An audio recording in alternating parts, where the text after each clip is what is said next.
Minahal nga mga igsuon, sa niaging simana atong gisusi ang mga hunahuna og kasing-kasing ni Jesus.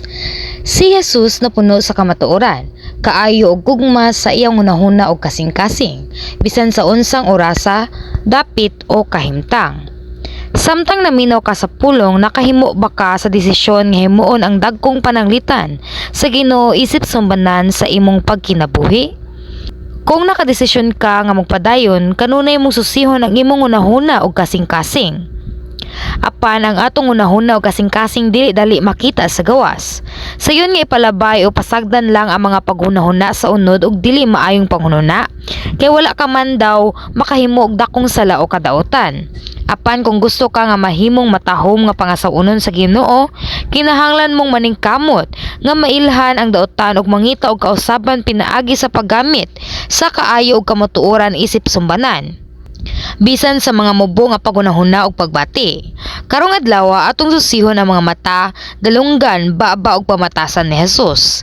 Hinaot nga ang pulong karon mahimong sama sa usa ka samin nga nagpakita sa tua sa kakulangan aron atong madali nga matulid ug mahimong hingpit nga mga Kristohanon nga sasama sa dagway sa Ginoo. Unsa may makita sa mga mata ni Jesus? Kanunay siyang nagapunting sa mga kalag, nagatan-aw sa langit, ug ang iyang pagtan-aw na puno sa kaayo ug gugma. Una, ang mga mata ni Jesus puno sa kaluoy alang sa mga kalag. Ang Mateo kapitulo 9 bersikulo 36 nag-ingon, sa pagkakita niya sa daghang mga tao naluoy siya kanila, kay nagluya man sila og walay kadasig, murag mga karnero nga walay magbalantay. Ug ang Mateo kapitulo 14 bersikulo 14 nagsulti, mikawas si Jesus sa sakayan ug sa pagkakita niya sa dagkong pundok sa mga tao, giabot siya dakong kaluoy kanila ug giayon niya ang ilang mga masakiton. Samtang sa Jesus nagbiyahe, daghang mga tao gikan sa naglaing-laing mga baryo ang nagkatigom. Wala siya mahimaya siyang kaugalingon tungod kay daghan ang nangadto aron makita siya, o ni gusto niya nga mahimong ilang hari. Apan hinuon, uban sa gugma og kaluoy, iyang giayo ang mga masakiton o gipaambit ang espirituhanong mga pulong. Bisan sa gamayng gidaghanon sa panog isda, si Jesus nagpasalamat ug kini iyang gipanghatag ug iyang gipakaon dili lamang ang mga babayi o kabataan, kundi usab ang upat hangtod ka 5,000 ka mga gutom nga kalalakinan. Ang Marcos kapitulo 8 bersikulo 1 hangtod sa 3 nag-ingon, sa lain na usab nga gayon may dakong panon sa mga tawo nga nagkatapok. Wala na sila pagkaon busag ipaduol ni Jesus kaniya ang iyang mga tinun-an ug ingnan. Naluoy ako ni ining mga tawhana kay tulo na karon ka adlaw nga may kuyog sila kanako ug wala na sila makaon. Kung papaulion ko sila nga walay kaon panguyapan sila sa dalan, kay ang uban kanila gikan rabas sa layo. Bisan tuod nga si Jesus mao ang anak sa Dios ug nakabuhat og dagkong mga milagro, makita nato nga ang iyang gugma ug pag-alagad miabot hangtod sa pagpakaon sa mga tao ug pagatiman sa ilang panginahanglan. Kadtong mga adunahan, dongganan, gamhanan ug iladong mga tao kasagaran nagtan-aw ug ubos sa mga kabus ug walay mang igong bahandi ug wala sila makasabot sa ilang kasakit. Kini tungod kay ang ilang mga mata na puno sa mga tinguha nga makakita ug makadawat sa mas nindot ug mahimayaong mga butang sa kalibutan. Apan ang mga mata sa Ginoo nagtan-aw sa mga masakiton, kabus ug nagkinahanglan ug iyang gihagkan sila diha sa iyang mga kasing-kasing.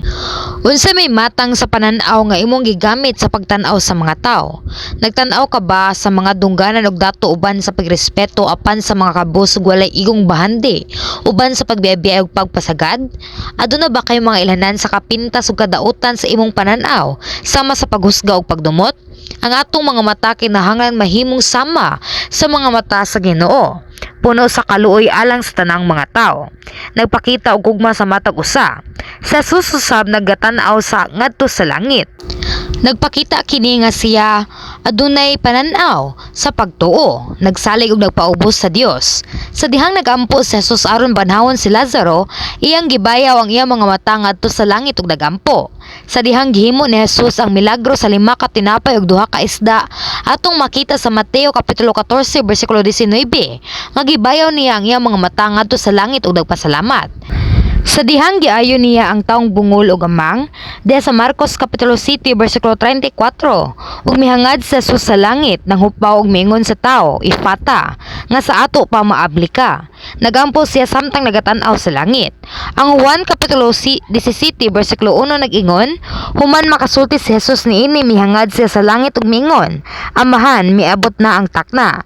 Ipadayag ang himaya sa imong anak aron ipadayag sa anak ang imong himaya. Daghan ang mga higayon nga natala sa kasulatan diin si Jesus nagatan-aw sa langit ug nagampo. Pinaagi sa kanunay nga pagtan-aw sa Dios Amahan nga naa sa langit, gipakita ni Jesus nga ang mga ilhanan ug mga kabihibulungang buhat nga iyang gipadayag nagagikan sa Dios. Kanunay niyang gisultihan ang iyang mga tinun-an ug ang katawhan may tungod sa Amahan nga naa sa langit ug sa gingharian sa langit. Gusto ni Jesus nga ang mga tao dili lamang mag-focus sa kinabuhi dinhi sa yuta, kundi dili makabaton usab og espirituhanong pananaw aron makita ang kinabuhi sa gingharian sa langit. Usa ka butang nga dili makita sa atong mga matas nga unodnon. Si Jesus miingon sa iyang mga tinun-an sa Lucas Kapitulo 10 versikulo 23, bulahan ang mga nakakita sa mga butang nga iyang nakita. Kini nagpasabot nga usa ka panalangin ang pagbaton og mata nga makahimo sa pagtan-aw sa gahom sa Dios diha sa langit samtang ania pa sa yuta, ug makahimo sa pagtan-aw sa kinabuhi sa gingharian sa langit pinaagi sa pagtuo. Si Jesus usab adunay espirituhanong pananaw, mga mata sa gugma nga nagtanaw sa uban pinaagi sa pananaw sa pagtuo. Bisan pa ang mga Hudiyo naglikay sa mga hentil o nagbebiay sa mga makasala, si Jesus nagtanaw sa ilang mga kasing-kasing og ilang sulod nga kinaiya, ug gitambalan og giduol sila.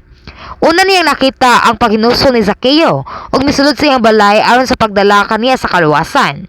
Nakita ni Jesus ang pagkamatinud-anon ug ang kasing-kasing sa kabos nga babaeng balo ug nagbutang og duha ka gamayng sensilyo sa panadlanan ug iyang gihangop siya. Niaging semana akong gipasabot ang unahuna og kasing-kasing ni Jesus gamit ang pananglitan sa balo nga naghatag og duha ka sensilyo ug kang Zaccheo. Busa ngano nga gigamit ko na usab kini nga sambingay aron ipatin-aw ang mata ni Jesus. Ang kung unsa ug giunsa pagtan-aw sa usa ka tawo ug kung unsa ang iyang ginahuna, tipigan kini sa iyang kasing-kasing og mugula pinaagi sa pulong og buhat. Kini tungod kay ang mga mata hunahuna kasing-kasing og minuhatan kay konektado. Bisan pa sa gamayng pagtuo sa mga tinun-an, nakita ni Jesus ang potensyal sa ilang kaugmaon. Nakita niya ang tanang butang pinaagi sa kamatuoran, gugma, kaluoy ug kaayo. Bisan unsa pa ang iyang nakita, dili siya magpabilin nga sa panagway sa gawas, kundi iya kining tan-awon pinaagi sa espirituhanong paglantaw. Ikaapat, atong susihon ang dalunggan ni Jesus. Ang mga dautan kasagarang nagsulti og dili maayo batok ang Jesus. Sama sila pag-ingon nga aduna siya demonyo. Gipanagiya siya ni Beelzebul ug naghimo siya sa buhat ni Satanas. Apan si Jesus nakasabot ug nakaila kung unsay angay paminawon ug kung unsay angay isalikway sumala sa kamatuoran. Wala niya gitugutan nga kini nga mga pulong makasakit, makapaluya o makasamok sa iyang kasing-kasing. Ang unang Korinto Kapitulo 13 versikulo 5 nag-ingon, ang gugma wala magdumot sa daotang binuhatan. Si Jesus wala magtipig og daotang mga pulong sa iyang kasing-kasing. Iyang gipili lamang ang kamatuoran. Hinuon, sa baylo nga makigtigi ug makigbisog batok sa daotan nga pulong. Iyang gidawat kini uban sa kaayo. Nagpasabot pa kini nga si Jesus nagantos lamang sa daotan ug wala mobuhat og bisan unsa? Dili. Ang kaayo kanunay daog batok sa daotan. Kung kita nga magbuhat sa kaayo, ang kaaway nga yawa mulayas kanato sa 7 ka paagi ug ang iyang Dios magahimo sa kaayuhan uban kanato. Si Jesus wala mamati sa daotang mga pulong ni makig-away bato kanila, kundi nagtudlo sa kamatuoran aron mabulhigan ang mga daotan sa pagbago. Sa dihang si Jesus nagkaon sa balay ni Mateo nga maniningil sa buhis, uban sa uban pang maniningil og buhis ug mga makakasala, ang mga Pariseyo nangutana uban sa daotang kasing-kasing diha sa Mateo Kapitulo 9 versikulo 11. Ngano nga ang inyong magtutudlo nagkaon uban sa mga maniningil og buhis ug mga makakasala, apan si Jesus wala tubaga ang daotan ug daotan. Sa Marcos Kapitulo 2 versikulo 17, dili ang mga himsog ang nagkinahanglan og doktor kundi ang mga masakiton. Wala ako mianhi aron sa pagtawag sa mga matarong kundi sa mga makasala. Gigamit ni Jesus ang kamatuoran aron mapukaw sila. Kasagaran, Kung makadungog ang usa ka tawo og makasakit nga pulong, siya mangluod ug motubag sa parehas nga kasakit ug magpabati sa iyang emosyon aron matulid ang laing tawo. Apan wala kini buhatan ni Jesus. Ang mga Pariseo misulay sa pag-akusar kang Jesus sa adlong igpapahulay pinaagi sa tawo nga may uga nga kamot. Apan giunsa niya kini pagtulid. Ang Mateo kapitulo 12 bersikulo 11 hangtod sa 12 nagsulti. Si Jesus mitubag, unsa may inyong buhaton kung ang inyong karnero mahulog sa kalawom nga lungag sa adlaw igpapahulay? Dili ba day ninyo kini kuhaon? Mas dako pagbili ang tawo kaysa sa karnero. Busa ang atong balaod nagtugod kanato sa pagtabang kang kinsa bisan sa adlaw igpapahulay. Bisan unsa pa ang paningkamot sa mga Pariseo nga pagpangilog bato kaniya, ang mga dalunggan ni Jesus na mati lamang sa kaayo. Tungod niini siya nakahatag kanila og kahayag pinaagi sa kamatuoran. Wala siya nagpadala sa emosyon sa unod kundi nagsusi og naglihok sumala sa kamatuoran. Kini makita usab sa dihang si Jesus nagpuasa sulod sa 40 ka adlaw og gisulayan sa tulo ka higayon.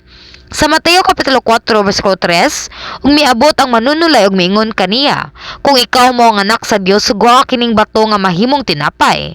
Ug sa Mateo kapitulo 4 bersikulo 8 hangtod sa 9, ug sa makausa pa, gidala siya sa yawa sa usa ka hataas nga bukid ug gipakita kaniya ang tanangging harian sa kalibutan ug ang ilang himaya. Ug siya miingon kaniya, kining tanang butang akong ihatag kanimo kung ikaw muyukbo ug mosimba kanako. Kini usa ka butang nga makapahimulos kang Jesus apan wala siya nalimbong sa temptasyon. Hingpit niyang nasabtan pinaagi sa pulong sa Dios ug midaok batok sa temptasyon. Sa Mateo kapitulo 4 bersikulo 4 apan siya mitubag ug miingon, ang kasulatan nagingon, ang tawo mabuhi dili sa pan lamang kundi sa matag pulong usab nga isulti sa Dios. Ang Mateo kapitulo 4 bersikulo 10 usab nagingon, mitubag si Jesus pahawa Satanas. Ang kasulatan nagingon, simbaha ang Ginoo nga imong Dios ug siya lamang ang alagari. Kinahanglan usab kita nga may kahibalo sa pagpakabana ug pagpaminaw sa kamatuoran sama kang Jesus. Mahimo na itong gamiton si Eva isip pananglitan gikan sa Biblia. Si Eva napakya sa pagbantay sa iyang mga dalunggan o kasing-kasing. Namati siya sa limbong nga pag-ilad sa bitin nga nag-usab sa pulong sa Dios.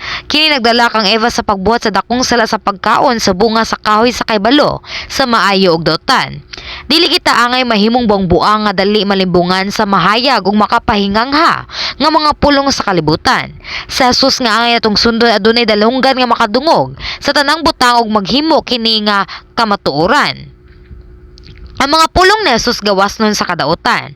Siya nakahatag sa kahayag sa uban pinaagi sa mga pulong sa kamatuoran. Ug kaayo, hinauton ta nga ang atong mga dalunggan may sama kang Jesus ug makadungog lamang sa maayong mga pulong. Bisan pa og makadungog kita og daotang mga pulong, hinaut nga adunay kita espirituhanong dalunggan nga makahimo pag-usab niini ngadto sa kamatuoran. Ikalima, unsa man ang baba ni Jesus. Ang mga pulong nga nigula sa iyang mga ngabil, pulos maayong mga pulong gugma og kamatuoran. Wala siya nagsulti og walay pulos o walay kapuslanan nga mga pulong. Ni wala siya magpataka og sulti sa daghang mga pulong. Ang baba ni Jesus nagsulti lamang sa mga pulong nga naghatag og kinabuhi ug nagdala og himaya sa Dios. Uban sa iyang may gugmaong mga malumong akinaiya, sa Jesus malamon nga nagtudlo sa espirituhanong kamatuoran, pinaagi sa mga sambingay aron matabangan ang uban sa pagsabot. Wala niya bayari ang dautan sa dautan. Apan misulti lamang siya sa kamatuoran o kaayo. Sa ilang paningkamot sa pagbitikan niya pinaagi sa mga pulong ang mga eskriba ug Pariseo misulay sa pagsulay kang Jesus. Pinaagi sa daghang mga pangutana. Matag gayon na ibalaan ni Jesus ang ilang daotang tuyo apan wala gayud siya mitubag og bugat nga mga pulong o nakiglantogi. Kini tungod kay wala siya kasuko o pagdumot batok kanila. Sa Jesus nagsulti lamang sa maayo ug maalamon nga mga pulong aron matabangan sila sa pagsabot sa tinuod nga kabubuton sa Dios. Kung dili sila makasabot, sa Jesus wala makigpaglantugi o makigbisog, kundi siya mihilom ug mipahilayo. Sa dihang gidakop sa Jesus aron matuman ang plano sa kaluwasan sa krus ug gikasuhan sa hukmanan, unsa ang iyang gibuhat. Bisan todo wala siya sala, wala siya magdepensa sa iyang kaugalingon o nakiglantugi.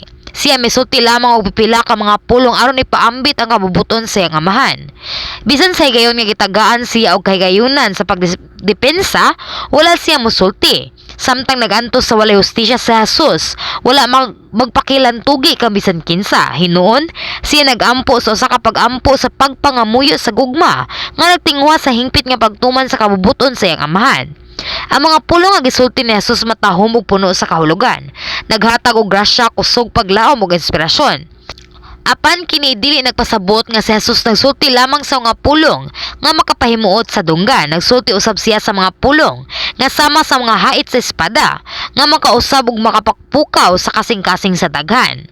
Ang matag pulong nga migula sa baba ni Jesus nagahatag og kinabuhi, mapuslanon ug magdala sa kahalwasan sa kalag. Unsa man ang mga pulong sa mga daotang kasing-kasing sama sa mga pare ug parseyo. Bisan pa silang pagtan-aw sa maayong buhat ni Jesus, ang ilang mga pulong puno sa pagsaway, paghukom, pagkondena ug bakak. Kini nga mga pulong nagpatay sa uban. Kinahanglan kita maning kamot nga may sama sa baba sa Ginoo. Nga dunay baba nga nagadayeg og nagsulti sa positibo. Baba nga nagsimba, nagampo og naghimaya sa Dios. Baba nga nagsangyaw, naghatag kinabuhi, nagpugaso sa pagtuo og nagpaambit sa maayong balita. Kinahanglan usab kita magbantay sumala sa panultihon, Kapitulo 10, bersikulo 19. Kung mapaktaka kag sulti, lagmit kang masayop. Kung maalamon ka, magpakahilom ka lang. Ang pagbinuang og pagsulti ug walay kapuslanan nga mga butang dili lamang walay hinungdan, apan kini sayop. Kinahanglan kita kanunay magsulti lamang og maayong mga pulong. Kung buhaton nato kini ang atong mga pagampo dali nga matubag. Sa katapusan, unsa man ang kinaya ni Jesus? Ang Mateo Kapitulo 12, bersikulo 19 hangtod sa 21, nagapakita ka nato sa kinaya ni Jesus. Dili siya makiglalis o masingkit o mahimong masaba nga pakigpulong sa kadalanan. Dili niya balion ang bawog nga bugang o palungon ang nagkaawop nga suga. Magpadayon siya sa iyang buhat hangtod nga mapatunhay niya ang hustisya ug siya mahimong paglaom sa tanang katawan. Kini nagpakita kung unsa siya kahingpit ug walay kadaot sa iyang pagkinabuhi, lihok ug mga pulong. Sa laing pagkasulti sa usa ka tawo nga puno sa kaangayan ug dignidad.